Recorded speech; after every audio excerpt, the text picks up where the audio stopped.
प्रभु मृत्युंजय ठाकुरे हे बाबा धवलेश्वराय वाळालिंगाय नमो नमः।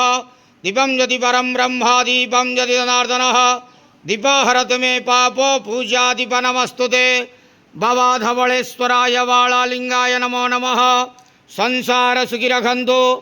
आज पवित्र भाद्रव मासर इंदु पूर्णिमा श्रीमद्भागवतंकर जन्मदिवसरे शुभ रविवार समस्त श्रद्धालु भक्त मानक आश्रीपद करंतु मनस्कामना पूर्ण करंतु कर्म क्षेत्रोन्नति करंतु ग्रह रिष्ट खंडन करंतु जगतर मंगल करंतु विश्वर कल्याण करंतु आपणकर नाम विख्यात करंतु सेवकर डाक श्रवण करंतु समस्त गुआवसा भक्त मानकर मनस्कामना पूर्ण करंतु। बाबा धवलेश्वराय वाळालिंगाय नमः। संसार सुखी रखंतु आनंदे गवार हरि बोलो। आज पवित्र इंदु पूर्णिमा श्रीमद्भागवतं का जन्मदिवस समस्त श्रद्धालु भक्त मानक स्त्रीपद करंतु आनंदे गवार हरि बोलो। बाबा धवलेश्वराय वाळालिंगाय नमो नमः। धवलेश्वराय वाळालिंगाय नमो नमः।